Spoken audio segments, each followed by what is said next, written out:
منبر نور پہ بیٹھے ہوئے باوقار علماء ملت اسلامیہ، لائیو چل رہا ہے نا؟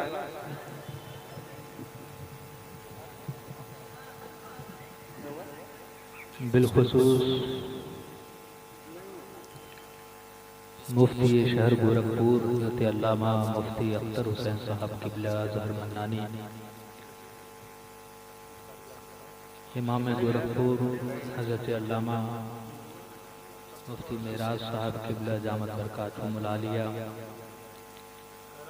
حضرت علامہ مفتی منور صاحب قبلہ دامت برکاتہم العالیہ، مولانا محمد احمد صاحب و دیگر علماء اہل سنت، سامنے بیٹھے سامعین، حاضرین، السلام علیکم ورحمۃ اللہ وبرکاتہ۔ الحمدللہ رب العالمین، والعاقبۃ للمتقین، والصلاة والسلام علی اشرف الانبیاء والمرسلین،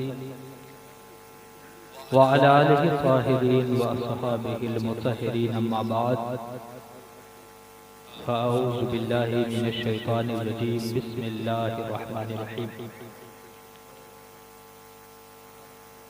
یا ایھا الذین آمنوا اطیعوا اللہ واطیعوا الرسول واولی الامر منکم، صدق اللہ العظیم وصدق رسولہ النبی الکریم، ونحن علی ذلک لمن الشاہدین والشاکرین، والحمد للہ رب العالمین۔ علم والوں سے رابطہ رکھنا، علم والوں سے رابطہ رکھنا، اپنا کوئی تو ضابطہ رکھنا، اور جن سے حاصل ہو تم کو علم و ہنر، ان سے ملنے کا سلسلہ رکھنا۔ آئیے ہم اور آپ مل کر کچھ سننے اور سنانے سے قبل اپنے اور ساری کائنات کے مرکز عقیدت حضور نور مجسم سید عالم جناب احمد مصطفیٰ محمد مصطفیٰ صلی اللہ علیہ وسلم کی بارگاہ بے کس پناہ میں درود پاک پیش کر لیں اور پڑھیں، اللہم صلی علی سیدنا و شفیعنا و حبیبنا و مولانا محمد مبارک وسلم، صلاۃ و سلام علیکہ یا رسول اللہ صلی اللہ علیہ وسلم۔ اللہ تبارک و تعالی نے ہم سب لوگوں کو اس روئے زمین پر پیدا فرمایا، یہ اس کا احسان ہے۔ ہمیں انسان بنایا، یہ بھی اس کا احسان ہے۔ انسانوں میں بہت سے مذہب ہیں، بہت سے دین ہیں، لیکن پھر بھی اللہ نے ہمیں مذہب اسلام میں پیدا فرمایا، اور اسلام میں بہت سے گروہ ہیں، لیکن اللہ نے ہمیں اس گروہ میں رکھا جو ناجی گروہ ہے، جو جنتی گروہ ہے۔ یہ اس کا سب سے بڑا احسان ہے۔ لیکن آپ غور کریں کہ میرے آقا صلی اللہ تعالی علیہ وسلم نے جب اعلان نبوت فرمایا تو میرے آقا صلی اللہ تعالی علیہ وسلم پر جو احکام شرع نازل ہوتے اللہ کی طرف سے، میرے آقا صحابہ کو بتا دیتے کہ یہ اللہ کا حکم ہے، ہمیں اسی طریقے سے عمل کرنا چاہیے۔ قرآن مقدس کا سلسلہ بھی اسی وقت سے شروع ہو گیا۔ 23 سال تک قرآن مقدس کی آیتیں نازل ہوتی رہیں، اور قرآن کی آخری آیت حجۃ الوداع کے موقع پر نازل ہوئی۔ اللہ فرماتا ہے، الیوم اکملت لکم دینکم واتممت علیکم نعمتی ورضیت لکم الاسلام دینا۔ آج میں نے تمہارے لیے تمہارے دین کو پورا کر دیا، تم پر اپنی نعمتیں جمع کر دی اور تمہارے لیے دین اسلام کو پسند کیا۔ علامہ جلال الدین سیوطی علیہ رحمہ لکھتے ہیں کہ جب یہ آیت نازل ہو گئی تو صحابہ سمجھ گئے کہ اب حضور کے انتقال کا وقت قریب آ گیا، اس لیے کہ اس آیت پر قرآن مکمل ہو گیا، اب اس کے بعد قرآن کی کوئی آیت نازل نہیں۔ میرے آقا صلی اللہ علیہ وسلم نے قرآن کی آیتوں کو الگ کیا، اسے صحابہ سے لکھوایا، حضور کے زمانے میں صحابہ میں حفاظ بھی تھے، قرآن کے حافظ بھی تھے، حضور کے وصال کے بعد بھی صحابہ حافظ ہوئے۔ قرآن مقدس حضرت عثمان غنی رضی اللہ تعالیٰ عنہ کے زمانے میں ایک کتاب بن گئی، یعنی جس طریقے سے آج ہمارے سامنے دو دفتروں کے درمیان ایک قرآن موجود ہے تحریری شکل میں، یہ شکل دی گئی حضرت عثمان غنی رضی اللہ تعالیٰ عنہ کے زمانے میں، پھر اس زمانے سے یہ کاپی ہوتا ہوا ہم لوگوں کے زمانے تک پہنچا۔ لیکن آپ غور کریں کہ قرآن تو ہے ہی ہے، قرآن مقدس میں اللہ تعالیٰ نے احکام شرع بیان کیے، ہم اس پر عمل کرتے ہیں، لیکن قرآن مقدس کے علاوہ بھی بہت سی ایسی چیزیں ہیں جو ہمیں جس پر ہمیں عمل کرنا ضروری ہے اور جسے ماننا ضروری ہے۔ آپ دیکھیں قرآن کی آیت کیا ہے، اے ایمان والوں اللہ کی اطاعت کرو، پھر میرا خدا فرماتا ہے وَأَطِیعُوا الرَّسُولَ، اور اس کے رسول کی بھی اطاعت کرو۔ تو اس آیت کے پہلے لفظ سے تو معلوم ہو رہا ہے کہ ہمیں قرآن مقدس پر یعنی اللہ کے احکام پر عمل کرنا ہے، اس کی اطاعت کرنا ہے، لیکن دوسرے لفظ سے ہمیں یہ معلوم ہو رہا ہے کہ اس کے محبوب کی بھی اطاعت ضروری ہے۔ لیکن اللہ آگے فرماتا ہے وَأُولِي الْأَمْرِ مِنْكُمْ، اور وہ جو صاحب امر ہیں ان کی بھی اطاعت۔ تو اب اس آیت میں تین طرح کے لوگوں کی اطاعت، تین لوگوں کی، ایک تو اللہ کے احکام کی اطاعت، دوسرے میرے آقا صلی اللہ علیہ وسلم کی اطاعت، اور تیسرے جو صاحب امر ہیں ان کی اطاعت ہمارے اوپر لازم ہے۔ اب صاحب امر سے کون لوگ مراد ہیں؟ اللہ کی اطاعت سمجھ میں آ گئی، رسول اللہ کی اطاعت سمجھ میں آ گئی، اور صاحب امر کون ہیں، ان کی کیسے ہم اطاعت کریں جس کا حکم قرآن میں سورہ نساء کے اندر موجود ہے، آخر اس سے کون لوگ مراد ہیں؟ تو آپ اس کے متعلق اگر پڑھنا چاہیں تو المستدرک کے اندر پڑھ لیں، اس میں لکھا ہے حضرت عبداللہ ابن جابر رضی اللہ تعالیٰ عنہ بھی اس آیت کی تفسیر بیان کرتے ہوئے لکھتے ہیں، اور حضرت عبداللہ ابن عباس جو مفسر قرآن ہیں وہ بھی فرماتے ہیں کہ یہاں جو ہے اولی الامر صاحب امر لوگوں سے مراد اہل فقہ و فتاوی، یعنی وہ لوگ جو مسئلہ شرع لوگوں کو بتاتے ہیں، ان کی اطاعت تمہارے اوپر ضروری ہے، ان کی اطاعت۔ تو اب قرآن مقدس ہمارے سامنے موجود، قرآن مقدس کے ساتھ ساتھ رسول اللہ کی حدیث بھی موجود، اور پھر صاحب امر کی اطاعت جنہوں نے قرآن مقدس اپنے سامنے رکھا، رسول اللہ کی حدیث رکھی، پھر اس سے جو مسئلے نکالے ان لوگوں کی بھی اطاعت اسی طریقے سے ہمارے اوپر فرض اور ضروری۔ اب شریعت میں ایک مسئلہ تقلید کا ہے کہ ہمیں تقلید کا چونکہ معنی ہے پیروی کرنا، اور تقلید کی دو قسمیں ہیں، ایک تقلید مطلق ہے اور ایک تقلید شخصی ہے۔ میرا موضوع کیونکہ تقلید شخصی ہے کہ کسی شخص کی تقلید کرنا۔ آپ مجھے بتاؤ کہ ہم لوگ کس کے مقلد ہیں؟ ہم سب لوگ جو یہاں موجود ہیں، چاہے وہ واقف ہوں اس مسئلے سے چاہے ناواقف ہوں، پھر بھی وہ مقلد کس کے ہیں؟ امام اعظم ابو حنیفہ رحمۃ اللہ علیہ کے مقلد۔ ہم سب ہیں، ہم سب ان کے مقلد ہیں، کیونکہ انہوں نے جو مسئلہ شرع ہمیں بتایا، جو اصول بتائے، اسی اصول اور اسی مسئلے پر ہم اپنی نماز پڑھتے ہیں اور ہم اسی طریقے سے طہارت بھی حاصل کرتے ہیں۔ آپ مجھے بتائیے کہ آپ لوگ وضو کرتے ہیں تو وضو نماز کے لیے کرتے ہیں، آپ مجھے بتائیے وضو میں کتنی چیزیں فرض ہیں؟ تو آپ سب کو معلوم ہے کہ وضو میں 4 چیزیں فرض ہیں، چہرہ دھونا، ہاتھ کا کہنی سمیت دھونا، مسح کرنا چوتھائی سر کا، اور پیر دھونا۔ لیکن آپ مجھے بتائیے کہ یہ مسئلہ کہاں سے آپ نے سیکھ لیا، کہاں سے پڑھ لیا کہ وضو میں یہی 4 چیزیں فرض ہیں؟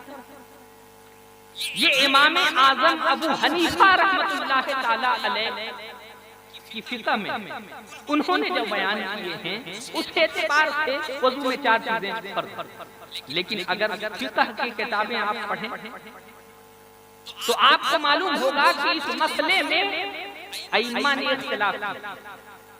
امام شافعی رحمۃ اللہ علیہ کہتے ہیں کہ وضو میں 6 چیزیں فرض ہیں۔ امام شافعی کہتے ہیں وضو میں 6 چیزیں فرض ہیں، اور ہمارے امام اعظم کہتے ہیں وضو میں 4 چیزیں فرض ہیں۔ تو جو لوگ امام شافعی کے مقلد ہیں، امام شافعی کے ماننے والے ہیں، ان کے یہاں وضو میں 2 چیزیں اور جو فرض ہیں وہ یہ ہیں، ان کے یہاں نیت بھی وضو میں فرض ہے اور ترتیب بھی ان کے وہاں فرض ہے۔ نیت اور ترتیب ان کے وہاں فرض ہے، لیکن امام اعظم کہتے ہیں کہ ہمارے یہاں نیت اور ترتیب فرض نہیں ہے، سنت ہے۔ اسی لیے امام اعظم ابو حنیفہ رحمۃ اللہ تعالی علیہ کے مذہب پر ہم لوگ وضو میں 4 چیزیں مانتے ہیں۔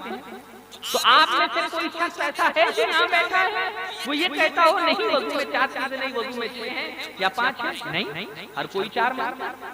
تو ہم سب حضرت امام اعظم ابو حنیفہ کے مقلد، اور آپ مجھے بتاؤ کہ اگر ان 4 اماموں کو چھوڑ کے آپ اپنا 5واں راستہ بناؤ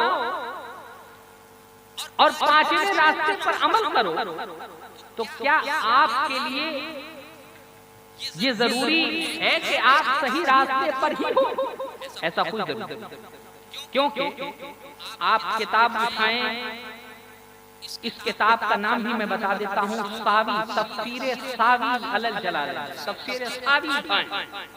تفسیر ساوی کے اندر صاحب تفسیر ساوی نے لکھا ہے کہ اگر کوئی شخص 4 امام کو چھوڑ کے کوئی 5واں راستہ بنا لے اور اس پر قرآن سے دلیل لائے تب بھی اس کی بات نہیں مانی، تب بھی اس کی بات نہیں مانی۔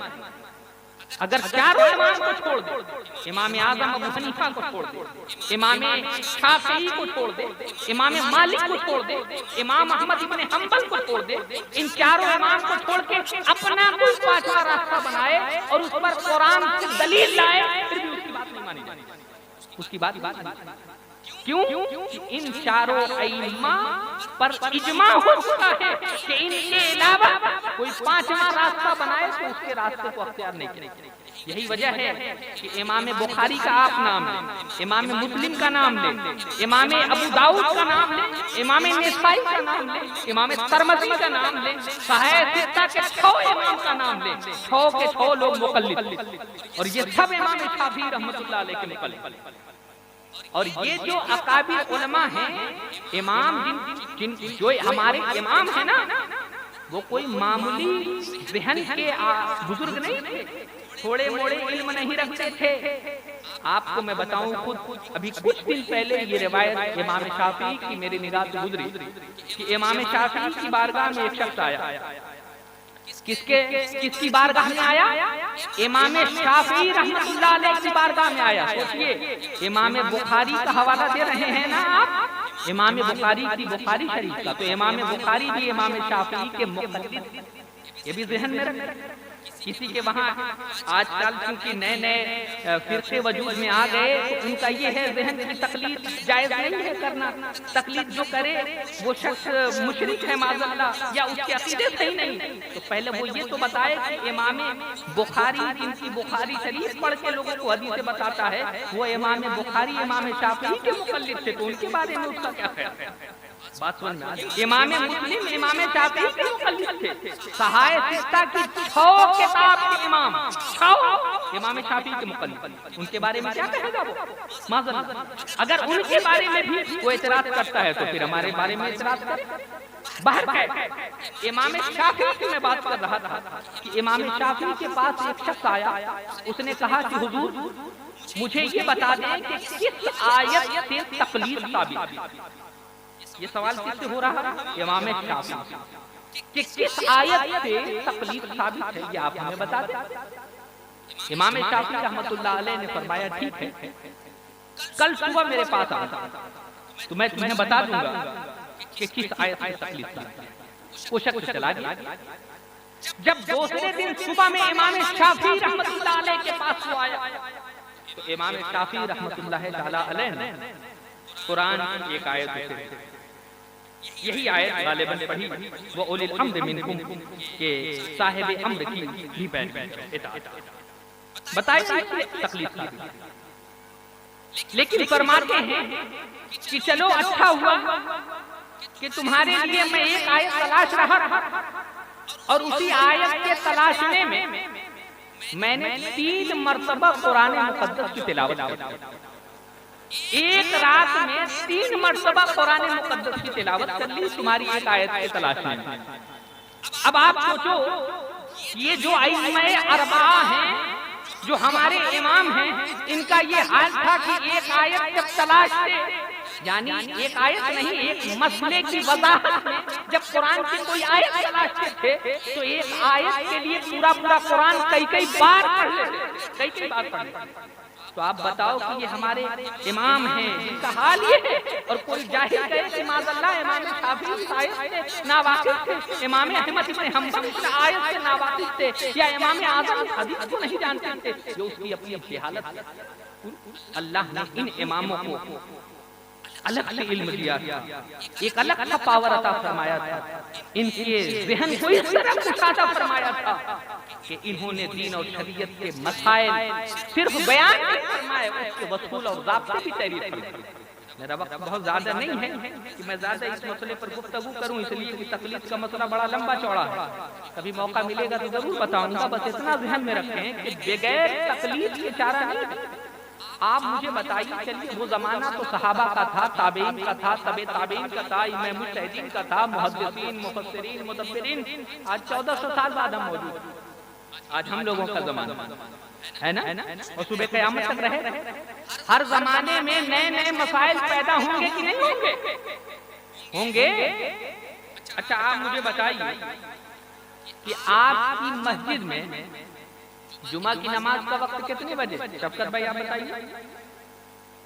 12:40 پر جمعہ کی نماز کا کوئی بھی شخص یہاں پر جو موجود ہے مجھے یہ بتا دیں، نبی کے زمانے میں، صحابہ کے زمانے میں، تابعین، تبع تابعین، مجتہدین، محدثین، مفسرین، مدبرین، محققین اور مصنفین جو 100 سال سے پہلے ہیں، ان سب کے زمانے تک گھڑی میں دیکھ کر نماز پڑھنا یہ طریقہ تھا؟ گھڑی دیکھ کر نماز پڑھنا؟ کسی مسجد میں گھڑی لگی تھی جس کو دیکھ کے نماز پڑھی آتی تھی کہ 5:15 پر آپ کی عصر ہے، 6:52 پر آپ کی مغرب ہے، 8:30 بجے آپ کی عشاء ہے، 5:10 پہ آپ کی فجر ہے۔ اب بتاؤ نبی کے زمانے میں گھڑی تو ٹائم متعین کرنا، سیکنڈ، منٹ، گھنٹہ متعین کر کے نماز پڑھنا، یہ کس کی تقلید ہے؟ کس کی پیروی؟ قرآن میں اس کا ذکر آیا ہے، رسول اللہ کی حدیث میں اس کا ذکر آیا ہے، نبی کے صحابہ پڑھتے تھے، تابعین۔ اس زمانے میں تو وقت متعین کیا گیا نا، نماز کا وقت بتایا تھا، اس نماز کا وقت۔ اور اس زمانے میں نماز کا وقت جو تھا اس میں 3 چیزیں تھیں، ایک اول وقت، ایک بیچ والا وقت اور ایک آخری وقت۔ آپ بتاؤ مغرب کی نماز اول وقت میں پڑھو، جیسے ہی سورج ڈوبا فوراً نماز پڑھنے کا حکم۔ بس عشاء کی ضروری نہیں ہے کہ ایک دم اول وقت میں پڑھو، تھوڑا تاخیر کر کے بھی پڑھ سکتے۔ ظہر کی نماز کا وقت 12 بجے شروع ہو جاتا ہے، لیکن پھر بھی آپ 1 بجے، 1:30 بجے، 2 بجے، 2:30 بجے پڑھیں، اس لیے کہ اس کو اول وقت میں پڑھنا ضروری نہیں، آپ ٹھنڈی کر کے پڑھ سکتے، بیچ میں پڑھ سکتے۔ فجر کا وقت آخری وقت میں پڑھنا مستحب ہے۔ تو نبی کے زمانے، صحابہ کے زمانے، تابعین اور بزرگوں کے زمانے میں یہ 3 ہی طرح کا وقت تھا، یا تو شروع وقت میں پڑھی جاتی تھی نماز، یا بیچ والے وقت میں، یا آخری والے وقت۔ اور آپ نے تو گھنٹہ اور منٹ سیٹ کر رکھا ہے اپنی مسجدوں میں۔ آپ مجھے بتاؤ کس کی پیروی کر رہے ہو؟ چاہے سنیوں کی مسجد ہو، چاہے دنیا کے کسی فرقے والوں کی مسجد ہو، سب کی مسجدوں میں ٹائم ٹیبل کے اعتبار سے نماز پڑھی جاتی ہے۔ یہ طریقہ کس کا بتاؤ مجھے؟ نبی کا طریقہ ہے یا نبی کے صحابہ کا طریقہ؟ کیا یہ بدعت نہیں ہے؟ بتاؤ بدعت نہیں؟ بدعت تو کہتے ہیں نئی چیز دین میں لانا، تو یہ بدعت نہیں ہے؟ اور سب فرقوں میں بدعت موجود ہے۔ تب تو کسی کی نگاہ نہیں جاتی یہ بدعت ہے۔ یہ بھی ایک طریقے سے کس کی تقلید ہم کر رہے ہیں، کس کی پیروی کر رہے ہیں، اس پر تو نہیں کوئی سوال اٹھا رہا۔ تو ایسا نہیں ہے، شریعت نے جن چیزوں کے بارے میں اصول بنا دیے اور جن چیزوں کے بارے میں فقہا نے یہ حکم نافذ کر دیا کہ ہاں یہ چیز جائز ہے، کر سکتے ہیں، پڑھ سکتے ہیں، تو یہ اللہ کے حکم کے مطابق ہے۔ تبھی تو اللہ نے قرآن میں فرمایا وہ اولی الامر منکم، اور جو صاحب امر ہیں، جو لوگ دین اور شریعت کے مسائل جانتے ہیں، فتویٰ جانتے ہیں، شریعت کے احکام جانتے ہیں، وہ لوگ جو مسئلہ بتائیں اس پر بھی تم عمل کرو۔ قرآن مقدس میں تبھی تو دوسری جگہ اللہ تعالیٰ ارشاد فرماتا ہے فَاسْأَلُوا أَهْلَ الذِّكْرِ إِن كُنتُمْ لَا تَعْلَمُونَ، سوال کرو اہل ذکر سے اگر تم اس کے بارے میں نہیں جانتے۔ کیوں اللہ تعالیٰ اہل ذکر سے سوال کرنے کا ہمیں حکم دے رہا؟ اس لیے کہ اہل ذکر کے پاس بھی یعنی علماء کے پاس بھی یہ پاور، یہ طاقت اور اتھارٹی ہے کہ وہ بھی مسئلہ شرع جو بتائیں اس پر آپ کو عمل کرنا ضروری ہے۔ بات سمجھ میں آ رہی؟ اسی لیے علماء جو بتائیں ضرور اس پر عمل کریں۔ اس زمانے میں ایک نہیں ہزاروں مسائل ایسے ہیں کہ علماء اگر بتائیں تو اس پر عمل کریں اور صحیح طریقے سے عمل کریں، علماء بتائیں تو۔ آج کیا ہے، عالم کے بجائے جاہلوں کو لوگ پیروی کرنے لگے، اور جاہلوں کو تو اسٹیج پر چڑھانا بھی گناہ ہے۔ منبر رسول پر عام طور سے آج کل جہلا خطاب کر رہے ہیں جن کو دین نہ معلوم ہے نہ شریعت معلوم ہے، اور وہ اپنی جہالت لوگوں کو بتاتے رہتے ہیں۔ بیچارے پبلک کے پاس، عوام کے پاس اتنا علم نہیں، وہ ان کی جہالت کو بھی سن کے واہ واہ سبحان اللہ کہہ رہے ہیں۔ لیکن شریعت میں لا علمی عذر نہیں ہے۔ کل قیامت میں آپ یہ کہہ کے بچ نہیں پائیں گے کہ پروردگار مجھے تو معلوم نہیں۔ علماء کو بلائیے، اچھے علماء کو اسٹیج پہ بلایا کریے جو دین اور شریعت کے بارے میں آپ کو بتاتا، جو جہالت اپنی لوگوں کو بتاتا ہو، اس کو اسٹیج پہ اس کا چڑھنا بھی جائز ہے اور لوگوں کا چڑھانا بھی اس کا جائز ہے۔ ابھی کچھ دن پہلے ایک مسئلہ میں نے بیان کیا تھا، حافظ عظیم صاحب بھی اسٹیج پہ تھے اس دن اور بھی شاید علماء رہے ہوں گے۔ ایک مسئلہ اس زمانے میں بڑا عام ہے کہ لوگ قرآن خوانی کرتے ہیں تو پہلے پیسہ طے کرتے ہیں نا، 200 روپیہ لیں گے تب آئیں گے۔ آپ کے والد کا انتقال ہو گیا، آپ گئے کہ حضرت تھوڑا سا ہمارے یہاں قرآن خوانی ہو جائے، تو حضرت نے کہا ٹھیک ہے 5 آدمی آئیں گے، 1000 روپیہ دیا، چلائیں۔ یہی مسئلہ میں بیان کر رہا تھا کہ نبی نے 1400 سال پہلے فرمایا ہے، یہ قیامت کی نشانیوں میں سے ہے۔ یہ مسئلہ غور سے سن لیجیے اپنی بات، اس کے بعد میں اپنی جگہ غور سے سن لیجیے۔ یہ اظہر شمسی کا فتویٰ نہیں ہے، کچھ جاہل کہہ رہی ہے اظہر شمسی۔ بے میرے آقا نے بتایا، نبی کی حدیث تو مانو۔ میرے آقا نے فرمایا جب قیامت قریب ہو جائے گی تو ایسے لوگ پیدا ہو جائیں گے جو قرآن پڑھ کے لوگوں سے پیسہ مانگیں، کھانا مانگیں۔ یہ قیامت کی نشانی ہے، غور کیجئے گا، ہمارے زمانے میں یہ نشانی ظاہر ہوتی ہے۔ میرے آقا آگے دوسری حدیث میں فرماتے ہیں ایسے لوگ جنہوں نے دنیا میں قرآن پڑھ کے پیسہ مانگا ہوگا، قیامت کے دن اس حال میں آئیں گے کہ اللہ تعالیٰ ان کے چہرے سے گوشت نوچ لے گا، ان کو عذاب دیا جائے گا۔ یہ دونوں حدیث، ایک حدیث ابو داؤد سے، ایک حدیث مسند احمد ابن حنبل میں ہے، دوسری حدیث امام بہقی رحمۃ اللہ علیہ نے لکھی۔ جس کو چاہیے جب چاہیے یہ حدیث آ کے مجھ سے لے سکتا ہے۔ اور اسی حدیث کے تحت علماء نے مسئلہ لکھا کہ پیسہ مانگ کر قرآن پڑھنا ناجائز و حرام۔ جو پیسہ مانگے، علماء فرماتے ہیں دینے والا بھی اتنا ہی بڑا گناہگار ہے جتنا لینے والا گناہگار، دونوں لوگ گناہگار۔ آپ دے رہے ہو، آپ کی غلطی ہے، آپ گناہگار۔ آپ کو نہ پڑھوانے کا 1 روپے کا پیسہ ملے گا، بلکہ علماء فرماتے الٹے وہ شخص گناہگار جو بلا رہا ہے ایسے لوگوں کو۔ ارے خلوص کے ساتھ صرف اللہ اکبر کوئی کہہ دے اور اس پر کوئی معاوضہ نہ ہو تو اللہ تعالیٰ جتنا اس پر ثواب دے گا، پیسہ مانگنے والے پورا قرآن ختم کر دیں اس پر بھی وہ ثواب نہیں ملے گا۔ یہ ذہن میں رکھیں، خود قرآن مقدس پڑھیے اور قرآن مقدس اپنے والدین اور جس کو بھیجنا چاہیں اس کو بھیجیے۔ ایسے لوگوں سے خود بھی بچیے، لوگوں کو بچائیے۔ ہاں میں یہ نہیں کہتا معاذ اللہ کہ قرآن خوانی کرانا جائز ہے، قرآن خوانی کرائیے، شوق سے کرائیے۔ آج اہل سنت و جماعت کے لوگ لوگوں کے یہاں جائیں گے، دین و شریعت کی باتیں بتائیں گے تو یقیناً سنیت میں اضافہ ہوگا۔ میں قرآن خوانی کا مخالف نہیں ہوں، میں وہ مانگا جاتا ہے رقم اس کا مخالف، اور صرف میں ہی نہیں، رسول اللہ نے ہمیں بتایا ہے، بزرگوں نے ہمیں بتایا، ہم کون سے مولوی ہیں اس پر عمل نہیں کرتے، اس پر عمل نہیں کرتے۔ ارے دامن اگر میرا بھی داغدار ہو پھر بھی شریعت کے مسئلے میں میں اپنی وجہ سے غلط مسئلہ نہیں بتاتا، میرا بھی اگر دامن داغدار ہے پھر بھی مسئلہ شرع میں صحیح بتاتا، اور ہر عالم کو چاہیے کہ مسئلہ شرع صحیح بتائے، بھلے سے اس کا بھی دامن اس میں کیوں نہ ملوث، پھر بھی مسئلہ شرع صحیح بتائے، مسئلہ شرع صحیح بتائے۔ اسی لیے مسئلے میں کسی کی روح رعایت نہیں کرنی چاہیے، چاہے کوئی ہو، سمجھ میں آئی، جو دین اور شریعت کا مسئلہ وہ ہمیشہ بتانا چاہتا۔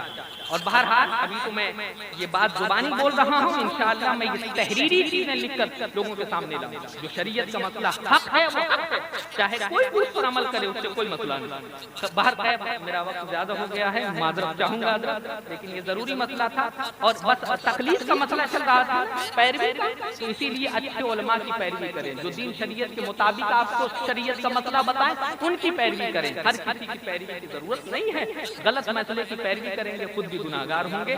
اللہ تعالی ہم سب لوگوں کو صحیح علماء کی پیروی کی توفیق عطا فرمائے، دین اور شریعت کے جو صحیح مسئلے ہیں اس پر ہم سب لوگوں کو عمل کی توفیق عطا فرمائے۔ استغفر اللہ العظیم من کل ذنب واتوب الیہ وما علینا الا البلاغ۔ السلام علیکم۔